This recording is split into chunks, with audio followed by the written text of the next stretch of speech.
Welcome to the Canadian Cannabis Podcast. I'm your host, Jordan Fleury, Manitoba, the Manitoba boy, the voyageur that's come to know me, Decolonized Cannabis on YouTube, throwing down some Canadian content for Respect My Region over the past year. It's led me to these fine gentlemen you're seeing with me here today, Adam Carritt of Prairie Trichomes and Verne Andru, the creator of Captain Cannabis. So all of y'all watching and following over the last while, reading some of the publications, rolling with the information we've been throwing down, the education platform. You're quite familiar at this point where the buildup has led to. And here we are today, ladies and gentlemen. It is 420. We are kicking off a brand new, one-of-a-kind North American podcast. And I couldn't be more happy to bring a couple of Prairie boys into the house and break it down with me right now. So no further ado. Here we go, Adam Carritt. Let's welcome to the show, man. Thank you for joining me. Yeah, thank you for having me. Well, Prairie boys, that's the right way to put that.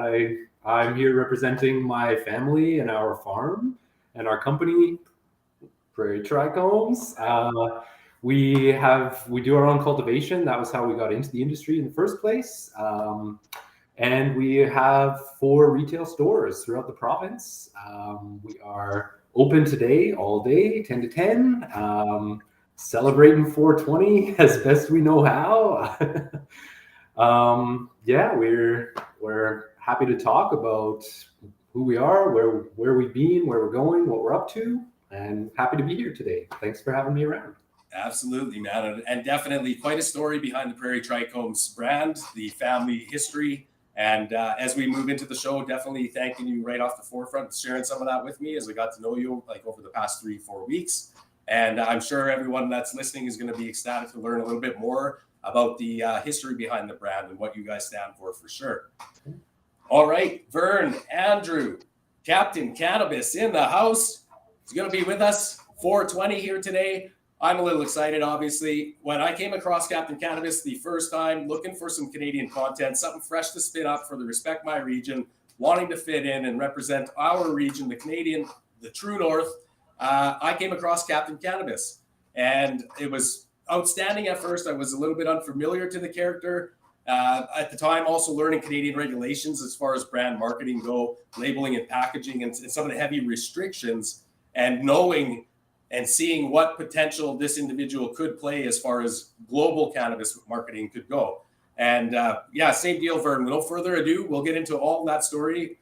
But please share a little bit about the introduction for yourself and a little bit about the history of Captain Cannabis with us now, my man. Hey, folks. Happy 420, first of all. It's 420, 2022. That's a whole bunch of twos in there, isn't that? Thank you very much for having me on the show. I am consider myself more of a Western Canadian than a Prairie boy. My relatives are in the prairies, but I'm a Kmart kid. My dad was a manager of Kmart and Kresge's stores, so every 3 years we moved to a different city. It just happened that I ended up in the Winnipeg area for my formative years, the high school years, and it was during that time, as you know, Winnipeg goes down to somewhere around 40, 45 below at times in the winter. Yeah. So you got to do things to keep warm, and creating Captain Cannabis was about the best thing I could think of at the time. Genius. Yeah. That's fire. Man. So a bit of the sort of history of how I got into it. We can do it more over the show, but back in the late 60s, on the follow through from the Summer of Love, the 67 Summer of Love, the Canadian politicians decided to take a look and revisit the whole cannabis prohibition. I don't know if anybody's really looked into it really deeply, but there was no debate on it when cannabis was criminalized in Canada the first time around. It was just a knee-jerk reaction to what they were doing in the United States. So we came up, 40, 50 years later, and they said we should take a look at this seriously. So they struck a commission, a Senate commission called the Dane Commission. Okay. And during the course of their research, they decided everything that we know as common sense, which is this is actually something that is not harmful to society. There's a lot of benefit to it. It's a natural product. It's actually a weed, so I'm amazed they've been able to pretty much eradicate it. But they recommended that the Canadian government should be moving towards, if not decriminalize, but actually legalizing it. Right. So that was sort of the background to where I was at when I was hitting my formative years. In the political spectrum, we had Pierre Elliott Trudeau, who was campaigning, I think it was in the 74 election. Yeah, he was actually, the way this went, if anybody knows Winnipeg, we've got Western viewers here. So in Osborne Village, there's a Safeway store. And I was living in the downtown area, and I went to the Safeway store on a Saturday afternoon, and there was no other than Lloyd Axworthy standing out there stumping for Trudeau. So there's an election coming up.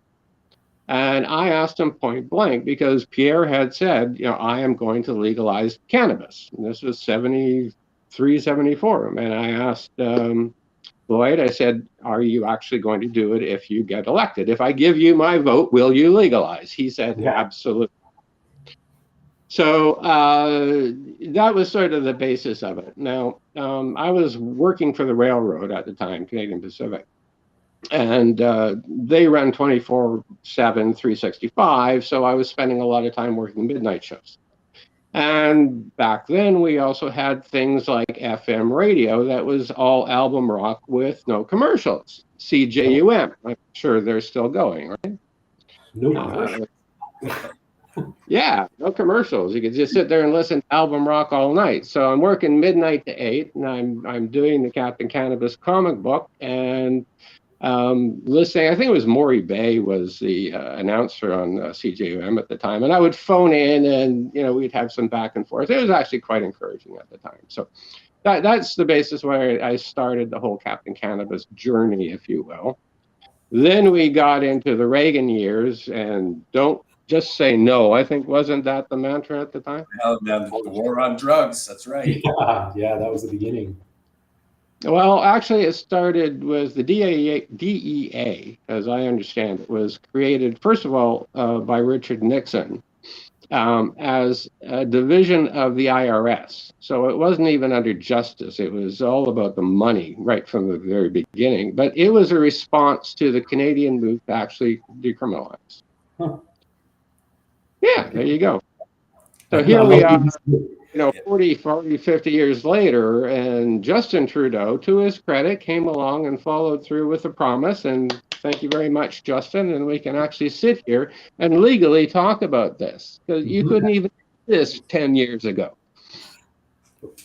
It's a beautiful thing. You touched on so much there, Verne, even just the recap of the history and the prohibition years, looking at the legalization, sharing that adversity as well, like the American side of it and the Canadian side, because it is a global, if you would call it a global pandemic, or at some point, or epidemic, as far as the wrongful arrests and the extreme arrests in some of the states, as well as like the 3 strikes laws, and the very, very harsh punishments that are now starting to be addressed, as well as, as far as the programs like the Last Prisoner Project, for example, and the pushing forward on the release of offenders that have been impacted by the same legislation. More importantly, though, you touched on some decades going back that definitely bring in, and again, I'll center it back to the Manitoba, Winnipeg in the 60s into the 70s. And I just want to touch back upon the Carritt family, because they are a 3rd-generation farmer in the Manitoba area, as huge agricultural zone, one of the hubs, obviously, for the Canadian economy. And it's a beautiful situation. I think we hear a little bit about similarly. So like from the 80s into the 2000s, the Carritt family were potato farmers, well known at what they had done. And then moving into other productions, and then all the way up until 2019, the year after legalization. And then we have, like I said, two years later here, we're sitting talking with Adam about exactly. So why don't you explain a little bit of Adam at the same time? We're going to look back at that. Your childhood on the farm, what is it like, at a glimpse, what it was like through those potato harvest years, seeing that stuff. Not overall too depth, however deep you want to go, but ultimately take us a little bit into that transition at your, the present, and what it was like to actually know you were once again flipping the agricultural vision, But this time you're going to be honing it in, looking at the cannabis industry, man, of all things. So hear a little bit about that. I know I've read some of it. Definitely, let's hear a little bit about that, though, please. Yeah. So for sure, you touched on where my dad started when he took over the farm in the early 80s with potatoes. But if you want to go back even further, like my grandpa was running the farm as well, but I don't know a lot about what his life was like, and certainly what his exposure to cannabis might have been. Okay. But as for my parents, they were young kids at the end of the 70s. I'm sure that they had, let's say, a normal amount of exposure for a small town. We know that cannabis was around in the community, around, like, people were growing it themselves. Obviously, it was highly illegal, but certainly available to anyone who felt like they wanted it. Was stigma a part of that life for you on the farm, like helping around as a younger man and all of that moving in? Was it stigma? Did it play a part in that? Was it stigmatized, or was it very more of a welcoming, understood? No, absolutely stigmatized. Like, my parents they would never ever use in front of us or anything. They never alluded even that they had tried it at all when we were kids. Like, there was nothing. In the country, it's a lot of conservative voters out there. It's quiet, and there's not a lot of neighbors, and you do get left to your own devices in the middle of nowhere. But in town and amongst the neighbors and things, it was just something you didn't talk about. If you did do, like, it was not a thing. And then many years of farming later, my siblings and I grew up, and it was something, well, like every kid, your stash gets found. You make a mistake hiding it, and your stash gets found. Right. And, that brings on the conversation, the awkward moment. And my dad, to both of my parents' credit, had a wonderful open mind. He took me snowshoeing one day and said, "Hey, I found all this stuff in the garage where it shouldn't be, and we really shouldn't have this in the house at all." And I was like, "Well, I'm kind of an occasional use enthusiast, and I'm not letting it destroy my life or anything. Like, it's just cannabis." So, exactly. And that was fine. After that, he didn't care, really. I mean, I was never allowed to smoke in the house, that sort of thing. But similar treatment to cigarettes. Boundaries, man, right? Yeah. And that was pre-legalization, of course. So, it wasn't a big deal for us to deal with. And then, but even still, I never ever would have imagined in a million years that my parents would want to grow cannabis on the family farm. Like, that's just not something I ever thought would happen. But here we are. Like, to their credit, kept an open mind about the whole thing. They saw legalization coming. They realized that you could fit this into a small family farm model, and actually it works really nicely. And it kind of brings us into, like, watching a new industry get born. Incredibly interesting, but also lots of opportunity. So we ended up moving off the farm. Here I am in one of our retail locations. Not something we ever would have considered. When you're in primary production like that, you just don't have a relationship with the customers at all. You have a contract with a multinational corporation, and your products they disappear. They go away, and some money turns up in your bank account. And here I am selling my own product in the stores, and it's a very different experience to classic family farming, like what we've known all this time, but certainly interesting, certainly exciting. I don't regret it, not for a moment. Yeah. It sounds like a beautiful experience, obviously. And when we connected initially, I had introduced myself a little bit as far as what my misconceptions is that getting introduced into the CTLS, for example, and going through the rigorous process of just for personnel security clearance. I was somewhat confused at points going through that process as well, where I thought the personnel security clearance was the end all be all, kind of look for investments or partners and build up everything from there. And speaking with you as well as other growers over the last year, as I've become way more familiar to the regulations, but it's still a very good thing. And wow, what a process to go through either way. And I know a lot of the story you built up and all of that, again, we probably would never even be able to sum it all up in the 1 hour or so that we're going to have the three of us have here together. But I made a note about something as far as when we jump back ahead a few minutes down the line here on some discussions as far as where Prairie Trichomes is going, let's say with the genetics and the product, right? And the retail expansions. And then maybe looking at a little bit of some projections as far as what the economy could look like down the line. And we'll just listen to Verne a little bit right now on some of the one I want to bring up before we get too far down on the show is Captain Cannabis on the day right now in 1 minute, 4:20. Cannabis's 45th anniversary. Verne, I'm going to let you talk a little bit about that. And at the same time, what I just mentioned to Adam, we're going to have a little discussion about some of the farm gate processing, because I know out in the West, you're dealing with agriculture that's, a decade ahead of us here in Manitoba as far as in the cannabis realm goes, including the medical legal gray areas, include anything of that such. But man, it's 4:20. I'm going to take a little blast for the three of us. And Verne, let's explain a little bit about the anniversary. What does it mean to you? What promotions do you have on the go today? What can viewers and what can fans expect coming ahead now? Okay. Well, as I discussed, I started working on the comic book in the dead of winter in I guess it must have been over the 75, 76 winter. I did the first one. Now, at that time, I had met the people from Captain Cannabis at a high school career day of all things. You have to remember, this is back 1975, and like drafting was considered a high art at that point in Canada. So to see, a comic book maker in a Winnipeg high school of all things was just absolutely amazing. They kind of took me under their wing, and if you take a look at the first, show you a picture here. So this is the first. Let me get this. Yeah, the first Captain Cannabis illustration is actually a knockoff of the first Captain Canuck comic book. Nice move. Yeah, so I just changed the costume up from red and white to green and yellow, and there you go. The superpowers come from pot, but it's not normal pot. It's not some pot that you could grow on your farm. It actually comes from the Roswell UFO crash. So we got to get some of those seeds so that we can spread the love around. Right. But this being alien pot does odd things to him. It gives him some superpowers that allow him to, at the end of the day, basically create things out of his consciousness. So the story is a story of the power of the mind.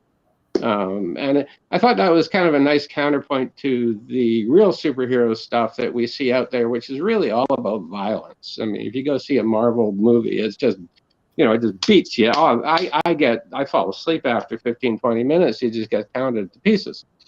So I did the first story. And again, we were living through the times when nobody was really sure what was going to be happening, because they promised they were going to legalize, but like all politicians, they don't generally tell the truth. And when things change, they won't tell you about it until after you get screwed up over it.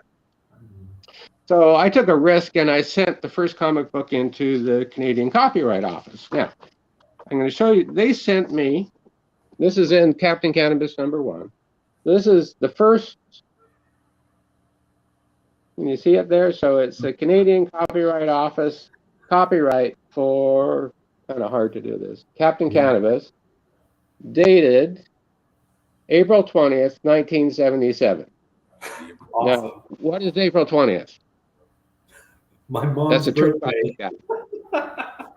What's that?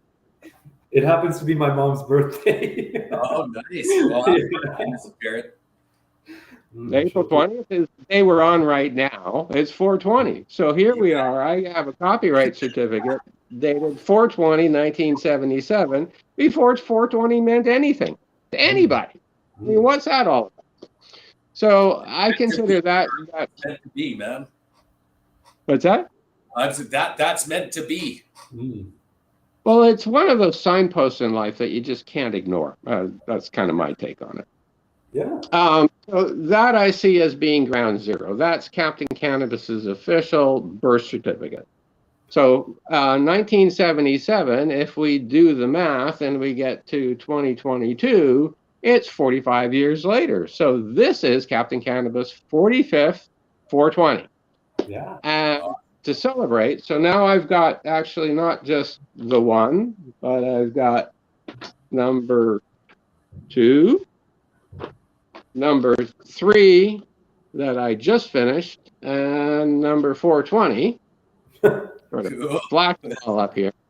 Now I've taken to converting them all to Kindle ebooks, and to celebrate 420, everybody that's listening today only, you can download all 4 ebooks for free. Cool. So Awesome. if you go to CaptainCannabis.com, this is my gift to you people. CaptainCannabis.com, you'll see the links to it. It'll take you to Amazon's site, and for absolutely no charge, you can download all of the 4 Captain Cannabis comic books today. Very cool, Verne. Yeah. Thank you very much. That's awesome. I'll be doing that. Yeah. Thank you. Spread the love. I mean, get the story out, and let's get all of let's build a community here, right? Now, I want to talk a little bit about your family farm. All my grandparents were farmers, so I absolutely know where you're coming from, a family farm. And they got pushed out. Everybody out in Saskatchewan got pushed out by the big industrial farmers that came along. And I'm sure you've had some pressure there as well. Absolutely, yes. The decision by the end of the 90s in potatoes, the decision was get a lot bigger or duck out. And we decided, that was when my dad decided he would start looking at retirement from potatoes. But I don't know, we just shifted industries at that point. We went into pigs, we went into like hog barns for maple leaf. And that went on, that's still ongoing at this moment even. But, it's the same idea. After a certain amount of time, it's like the game gets too rough and you're faced with choices, and it's like, get more competitive, get bigger, spend more money, maybe earn more money, or retire. So, or find a new industry, I guess, is the third option, the one that we keep taking. Yeah. So yeah, family farms, it's been challenging for a very long time, and you just have to get crazy creative to keep going, to make it happen generation after generation. You can't stop. I don't know. So one of the things that I noticed, because I'm doing comic books, which is arts and entertainment, and I've got a lot of credentials as a traditional artist and worked in film and animation, all that kind of stuff. So that allows me to attend things like this Fan Expo comic convention as a guest, because I'm just kind of that old. But because it's a cannabis comic book, I can also attend the cannabis trade shows. Yeah. Now in Canada, the big one was Lift. I'm not sure if they're still as prominent as they were, but it's still up yeah, coming up live in Toronto, yeah, or it might be in Toronto again this year. Yeah. Well, they were doing shows earlier, so it was 2018 was when they legalized. So I started doing some Lift shows locally about 2016 or so, and I remember going to those. They were still very much craft shows. They were like the small farmers and people that were really interested in, how to really get their thing happening, as best as they possibly could. Yeah. And it was just a great show, great camaraderie, a lot of people, and all of the chatter was all about, how can we do this better and make that better and everything else. So then we hit 2018 and I did a Lift show, and it was like everything changed overnight. No longer was it craft. Now all of a sudden it was big industry, and all of these, I call them, guys in, bad haircuts and ill-fitting suits were running around the trade show, and all of a sudden the conversation was about IPOs and, how to exit strategies and like all of this corporate high finance stuff. And one guys actually came to my booth, and he was taking a break out, and he said, yeah, this is like Wolf on Wall Street, only it's legal. We've seen a lot of these big cannabis producers sort of rocket up to here and then do this. And then young kids with the bad haircuts, they're just laughing with their Ferraris because they've just gone in and raped and pillaged the industry. And I was really sad. I just wanted to say that I hope we can turn that around. That's a beautiful reintroduction to the conversation where I left on the two pieces you both shared, and thank you very much for that as well. Again, even delving into the connection with the agricultural and the family history, that's a beautiful thing there. I didn't realize, Verne, and I know you kind of touched upon the Saskatchewan connection earlier, but to what extent it goes into the agricultural sector, it's even more fitting as far as all of that goes. What I will touch upon now, though, is the farm gating. And I know we do have a bit of a guideline. I'm following it here and there, but this one I wanted to toss in just because you both have brought something up that kind of relates to it.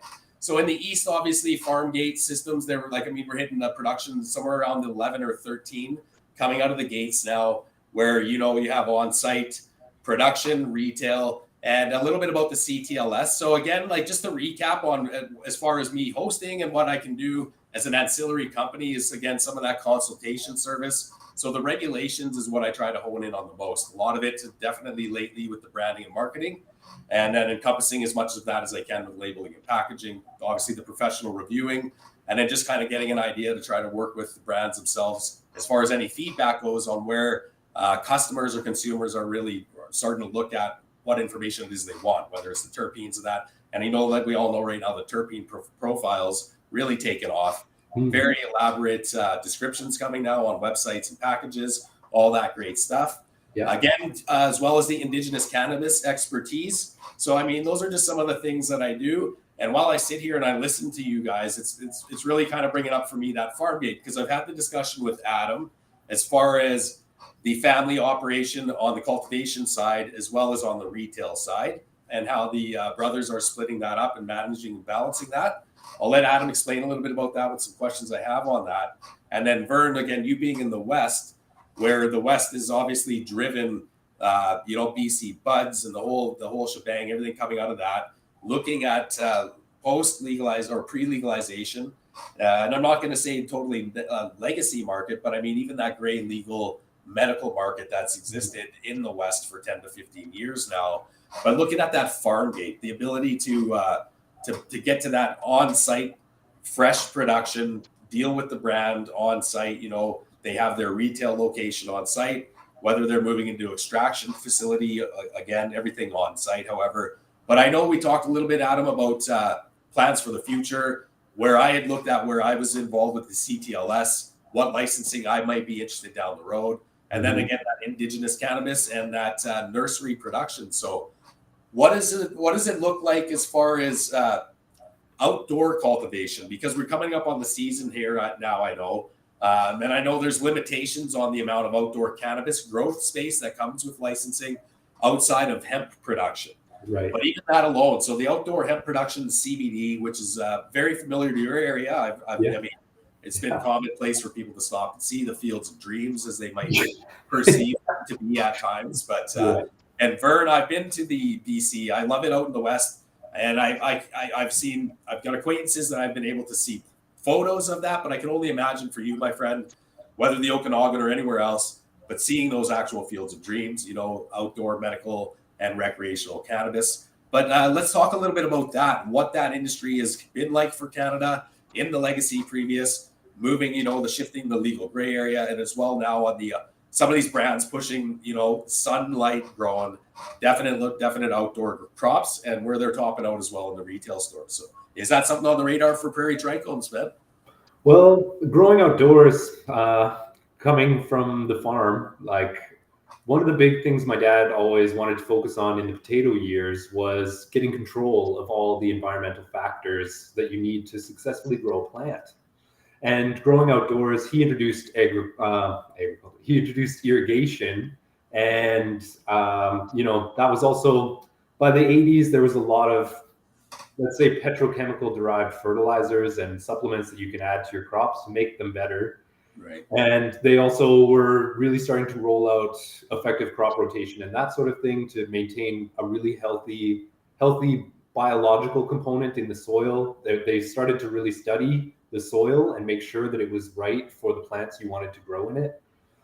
For us, the cultivation indoors like we do now was sort of the ultimate dream of my dad, because we control absolutely every aspect of the grow. We decide what temperature, what humidity, how much CO2 there is, like everything, absolutely everything.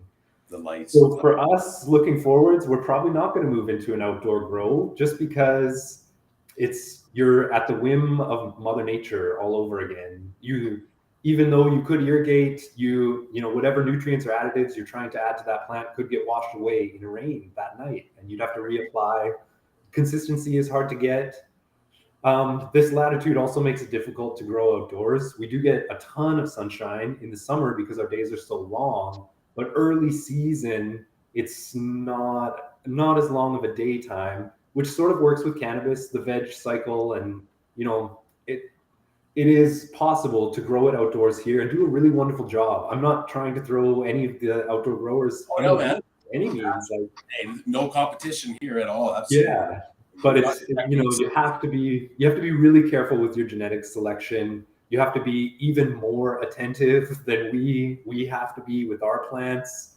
It's a different sort of battle, and not really one that I'm interested in picking up at the moment or anytime soon. Just as we learn about growing indoors and we figure out what our niche is in this industry, I don't think it's going to be growing outdoors. There seems to be a lot of product grown outdoors, and it's a national market. So anyone growing outdoors anywhere in Canada has just as much right to sell their wares here. So for us, it's not really something we're going to break into right away.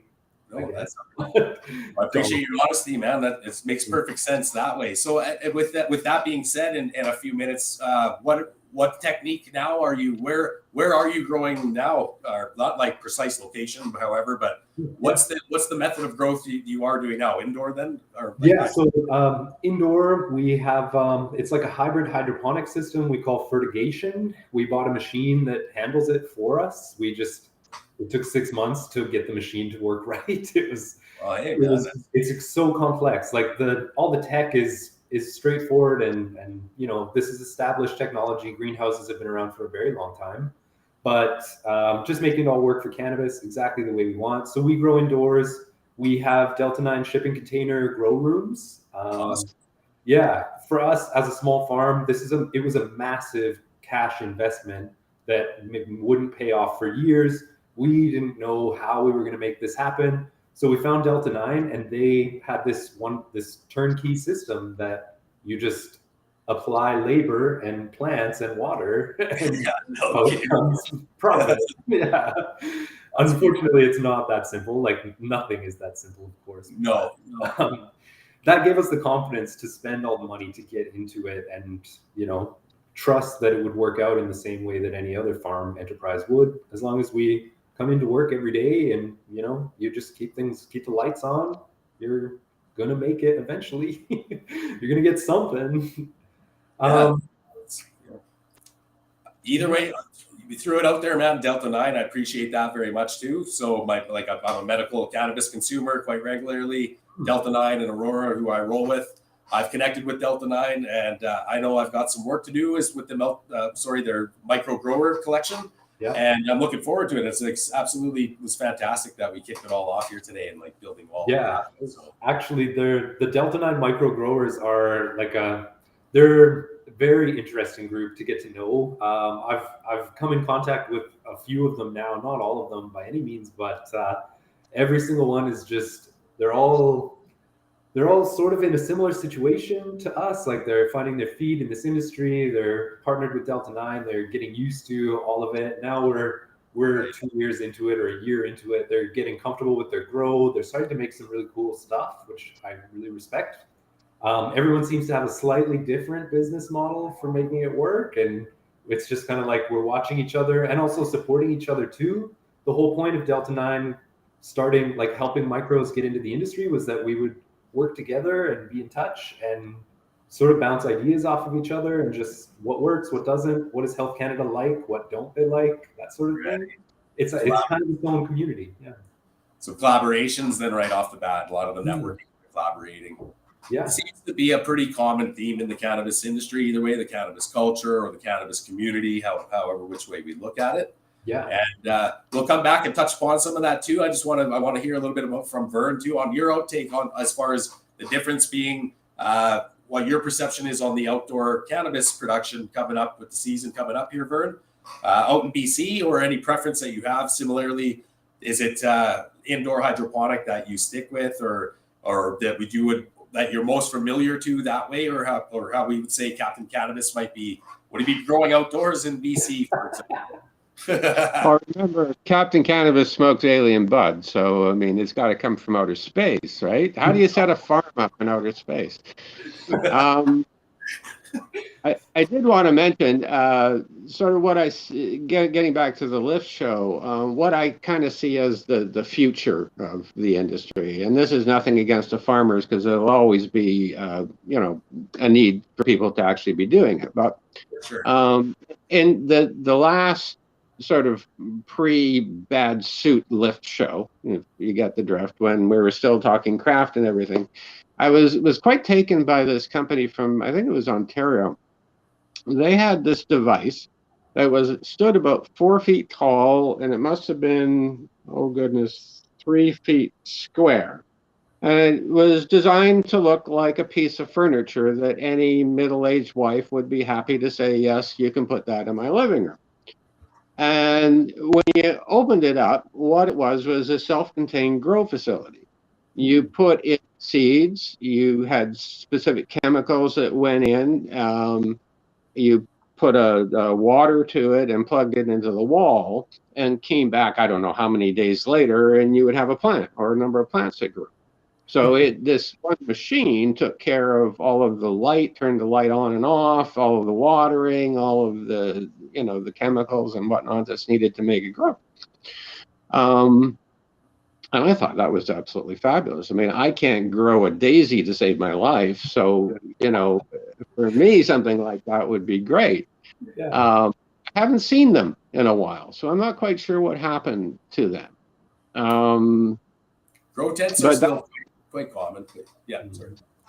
But that's kind of where I see the industry going, is like craft beer and home brewing and stuff like that. This whole phase that we're in right now with Health Canada involved is just a bureaucratic mess. I mean, it must be costing them, us, because it's taxpayers' money, millions, if not billions of dollars, to keep these bureaucrats sitting there saying, well, no, you got to grow it like this. Now, I know that there's issues in terms of we don't want mold in it and you don't want all of these adverse chemicals in it, but you've also got to look at the power that the government is regulating and using to regulate the industry. Now, we're not being arrested like, the Mark Emerys of the world are no longer going and, standing out in public and getting the RCMP, taking them away and delivering them to the United States.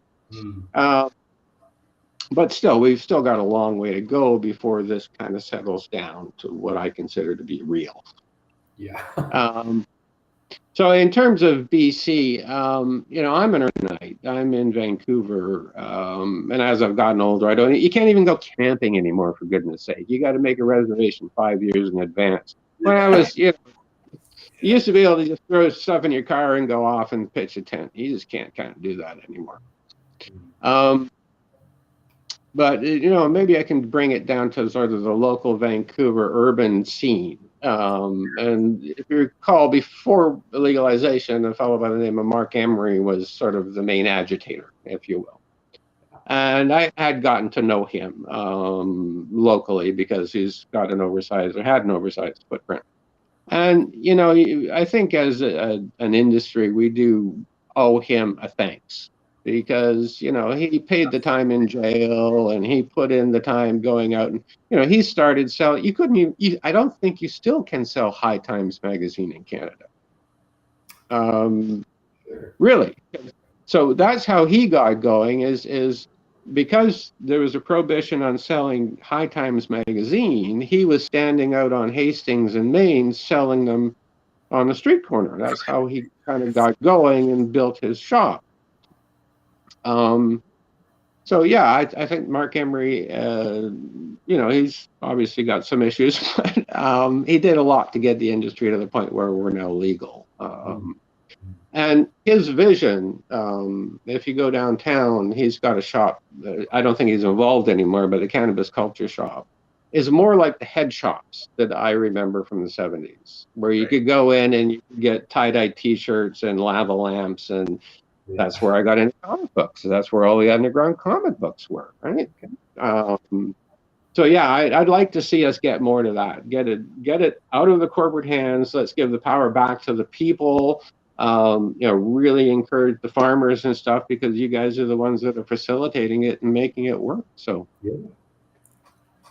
yeah. So mod posh shops, definitely the West Coast and Vancouver's tourist attraction. I'll agree there too, like the hipster kind of style. That's what I found. I mean, obviously being from Manitoba, the last time I was in Vancouver was definitely a tourist either way.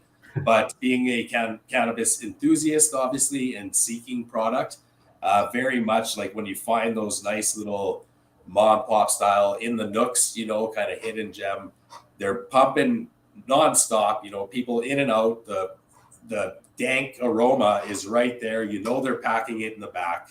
It's like, you can't really beat that kind of, that component of it.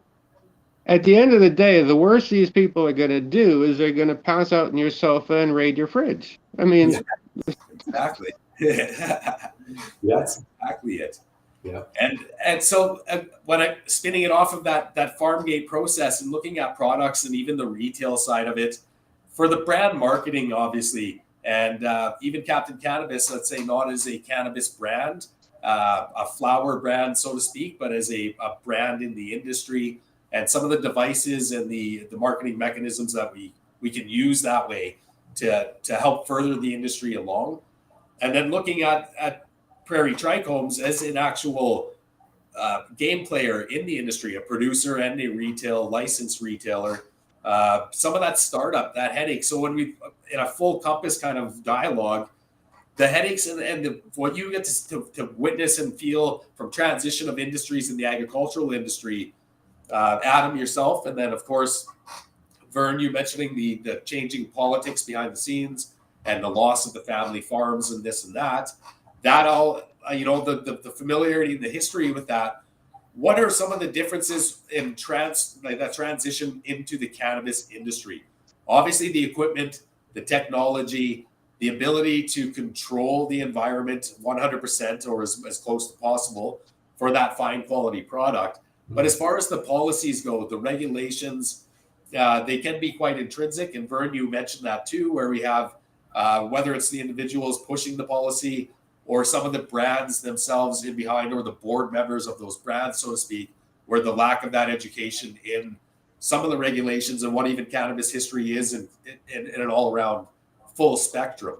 But looking at that right now, where could the dialogue go with regulations surrounding the startup for you and some of the immediate headaches as far as uncertain setbacks that you faced, some of the pop-ups that may have happened for you when you read and are applying, as opposed to the timeframes that you might endure, and then capitalizing on some of those lag times and then how that kind of folded out for you in the retail. Just looking at some of that, and then we'll kind of keep bringing it back and forth with that industry projection and where we're all going with what we're basically the show stands for, where we're going from here, and how we can keep working with other people. So, okay, wow. The licensing and branding was something totally we had never even considered before. Like, it's not something a normal farmer would typically think about. It's certainly a journey that we're still on. It's just never ending. The licensing, especially because it never stops changing. Early on, we were looking at the list of requirements to satisfy the government to make this all possible was intense, let's say. And we, luckily again, Delta 9 was there to help us through. They sort of cleared part of the waters for us a little bit, and we were able to just push through and keep going. It did take months and months to get all the paperwork in order, and then months after that before anything was approved. And we sort of took advantage of that time to get working on our brand and get thinking about it, and who do we want to be in this industry? Is there room for people like us? Is it, what kind of a community are we stepping into here? And it's been crazy positive. I can't say how much how lovely people have been, just helpful and supportive, crazy supportive. We're all sort of in doing the same things. We're all battling. I don't want to it's not like Health Canada is the enemy here. I don't want to give that impression at all. We work with them. They work with us. We have to. But it is sort of what do we have to do to satisfy them? It is in a way a one-way relationship that you have to get your head around, and it's all tied together. How you deal with Health Canada and how the public perceives you in your own stores. You have to be able to back up the things that you're claiming. We have to be clean. We have to not use pesticides.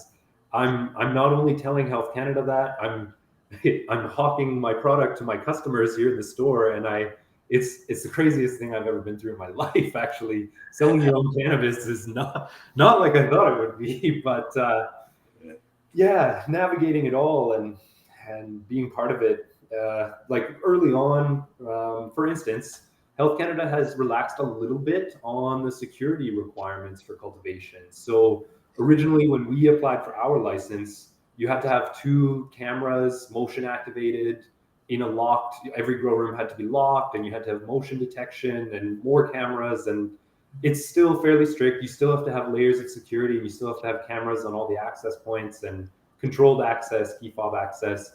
But they are working with us, and you no longer need to have cameras in your grow room as long as you have them outside, so that people can't just walk in and you know if someone's walking in.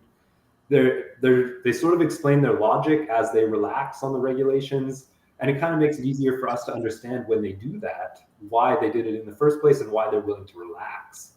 So you go. Yeah.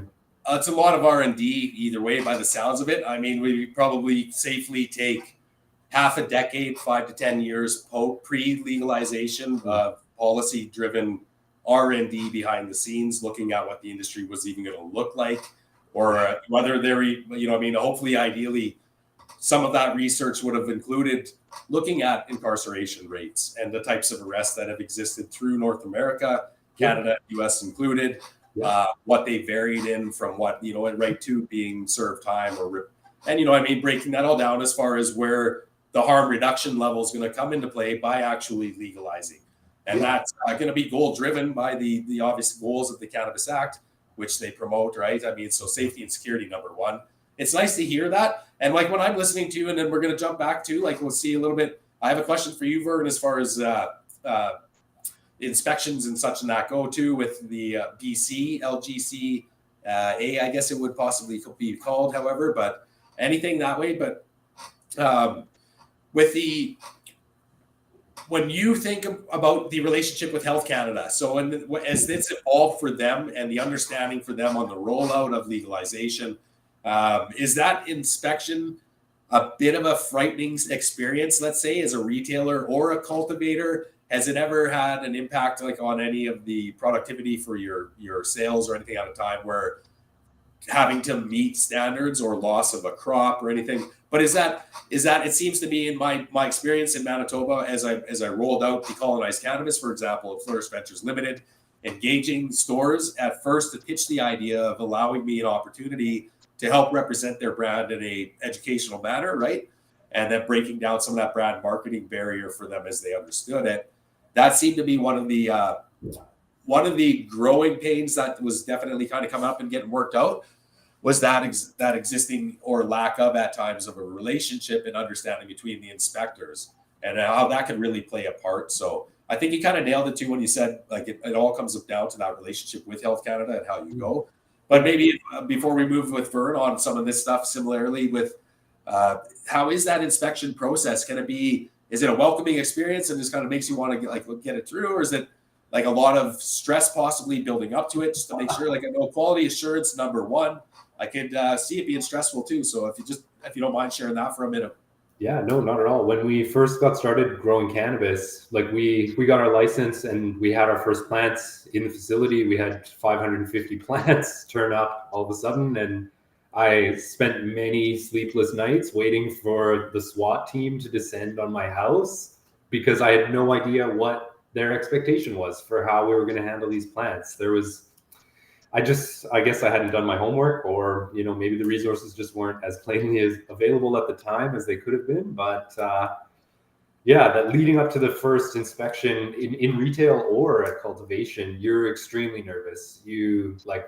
It's so easy to forget that they're people too, and they're not coming to put you out of business. Like they're just coming to make sure you're safe and you're doing everything okay. Afterwards, once you've developed a relationship with them, it's fine. It's professional. Like they ask a question and you answer it, and they'll let you know if they have a problem with what they hear or what they see. And it's like a mutual respect thing. As long as they know you're trying, they're okay. So cool, man. Yeah. So relationship, trust building, obviously, and that's a good, like you said, it's a comforting environment, obviously.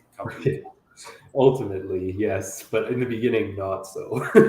Sweating it, yeah. So Verne, obviously, the 45 years of cannabis, Captain Cannabis, in the picture from the onslaught of prohibition and bringing him to life, right up until today, the 420. But obviously, let's say not during legalization, but maybe has policy in any way ever impeded anything that you've done or stood for with Captain Cannabis as far as moving forward in the industry, what he stands for ultimately, where you'd like to see him, the big goal, you know what I mean, as far as the big picture goes?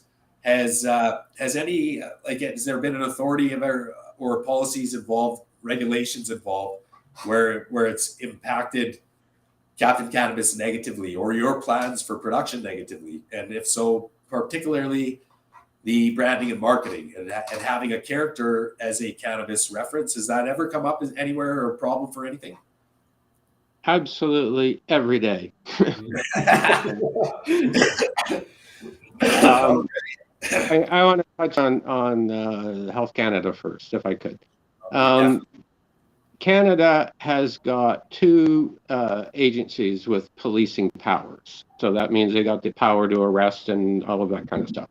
First one is the Department of Justice, which you would assume. The second one is Health Canada. Now, one of the things that our dear beloved past Prime Minister, Mr. Harper, did was he was in charge during the whole 911 thing. So what he did is he created a whole bunch of spy agencies and put them under an umbrella organization controlled by Health Canada. It's not controlled by the Justice Department. So all of the spy agencies are right down the hall from the people regulating cannabis. So if they want to know what you're really doing, they just go down the hall. And yes, there's all of this privacy stuff, and no, there are these walls between the agencies. I've worked in government; they don't exist. It's a lie. So when you're dealing with Health Canada, you're basically dealing with people that have got X-ray vision. They see everything. They know what you're doing. They can listen to your cell phone, all of that kind of stuff. So with that as a background, yes, doing a Captain Cannabis during Prohibition has been extremely difficult. I mean, just 2 days ago, I'm trying to run an ad on Amazon, of all things, for Captain Cannabis #3, which I don't even think shows anybody using pot. And they canceled my ad because it runs afoul with, promoting cannabis, illegal drugs, and all of this other stuff. Well, no, it's not. I mean, it's a humor. Don't we have a sense of humor here? But that seems to have been lost in the shuffle. Because of some other situation, I did a Freedom of Information request through all of the federal agencies. I've got 350 pages of reports. And yeah, it's been Captain Cannabis. They've been, sending agents. They've spent more money on agents trying to take me down than you could ever imagine. And all I do is comic books. As I said to you at the outset, I'm arm's length, more than arm's length from the plan, because I sell internationally.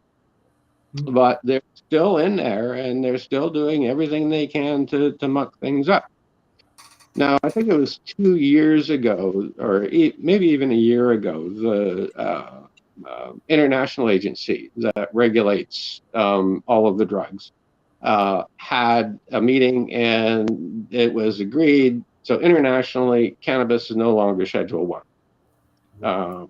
So even though it's still Schedule 1 in the US, it's not Schedule 1 internationally. So, we're at kind of a point where the realities are at a little bit of a disconnect. This shouldn't have anything to do with me. I mean, this is no different than, DC doing Superman, but, it's still a reality that I have to deal with. And it's the reason why I'm talking to you 45 years later with only 4 comic books and not 400 of them. Because believe me, I got lots of story to tell. Well, I'm glad I asked, man. Like, it's a very positive response. Definitely hasn't been easy for you. That's what I kind of thought at the same time. But it's a tricky situation, not being a brand and pushing product of sorts. And realistically, all you really wanted to do is educate and bring proper education to the industry, and like you're saying, internationally and globally. So finding the platforms to do it and be able to share it like this is ultimately one way we can do that. So definitely bet your ass we don't expect no. We're going to be catching no flack for talking about Captain Cannabis here today. See, the problem. No, the issue here is this is over the internet. So this is being picked up by, high, DEA and DIA and, all of those guys are watching this. So, if you think that we're in a little bubble, I'm sorry. Yeah, that would be deadly. Excellent. So we are hitting close to the 1 hour mark. Believe it or not, I appreciate everything we've kind of discussed at this point. We do have a few minutes. We're going to move into a little bit of some conclusion and kind of share a little bit and give each other a little bit of a chance to kind of throw it out as far as, like I mentioned, our projections, a little bit of expectations on where we're hoping everything kind of goes. So we pretty it only seemed like maybe 10 minutes, but definitely we threw out a lot of information in there. The brand marketing being the one that we want to kind of focus on and moving this show forward as well with other brands and becoming a mainstream, very continuous, whether weekly or bi-weekly, right, with episodes. And I'll be following up with both of you either way on some of that background network. Adam, I know you've shared a couple of names, and then lo and behold, we have a mutual acquaintance already. So that's where I'm looking to take this. So between Decolonized Cannabis and definitely RMR, Canadian Cannabis Podcast, whether it's e-comics and comic strips, art design and art, graphic designers, to local producers and retailers, and of course myself and others, ancillary companies. And I'm going to be looking forward to it. I know I'll throw it out there because I know they're Manitoba proud and they've been out there, growers and smokers, right? So I definitely want to have Rick on the show at some point and hear from them. 2 decades worth of pushing the platforms. Yeah. And I have no issue with sharing that. Like, I said, share the love and putting it out there. And so I'm going to throw out some of my love, man. Respect my region, number one, throwing it down, gave us this opportunity, breaking barriers, no US, no Canada, right? No borders to superheroes, Captain Cannabis. And definitely going to be pushing this as much as we possibly can. I appreciate every opportunity that Indigenous Bloom Cannabis, Prairie Trichomes, Captain Cannabis, Verne, all my family, all my friends, any followers that we have gained through this. I hope we all, learn a little bit something from each other. And I know we definitely can continue carrying this forward no matter what. And I like to throw my shit down when I close it out at Flourish, Decolonized Cannabis on YouTube. Outside of Respect My Region, I will have a publication circulated regarding a recap on today's episode, as well as some of the information both of you gentlemen have shared with me over the last 3 weeks. Looking forward to that. It'll be professional, and we'll throw in some backlinks to these episodes, so anyone that's missed it, as well as we can get it out to even a broader audience, and we'll continue that momentum. So I'm going to pass it over to yourselves. Adam, first, if you don't mind, just anything that you felt that you wanted to get out in this hour for sure. And then once again, I know you're a busy man. I know your store's expansion, 4 stores, retail. Get it out there, brother. Who do you got mad love for? And let's hear it. Yeah. Okay. Well, happy birthday to my mom. Help us celebrate 420 Day. We're Gimli, Killarney, Neepawa, Onanol, and of course our farm, Carberry area. Thank you for having me on here. Thank you for including me in all of this. And, what a wonderful community to be a part of. Verne, I'm so excited to see more about Captain Cannabis. Like, this is the time where suddenly we're out in the open and make it happen. Like, let's talk. Super glad to be here and in this wonderful industry, doing what my family has sort of always done, but different in every other way. Very appreciative. Thank you. That's You're welcome. Yeah. Yeah, so thank you very much for having me on the show, and it was really nice meeting both of you guys on the live stream. Just want to throw out that we're at a very interesting transition point. Hopefully they'll break through in the U.S., which will break through internationally. I think everybody's waiting on the U.S. And right now the U.S. House has passed legislation, so it's really up to the Senate. We know they're going through some issues in the U.S., but hopefully they can get their act together and get this one sorted out. Yeah. CaptainCannabis.com, as I said, I'm giving away free ebooks for the rest of the day, so go grab them while you can. Lots more story to do. Basically, I'm aiming at making the Harry Potter of cannabis comic books. So there's movies to do, and there's lots of love to spread around. I love the industry. My focus is international, but my heart is in the prairies. So love you guys, and thank you very much. Much love. Thanks. Take care. Yeah.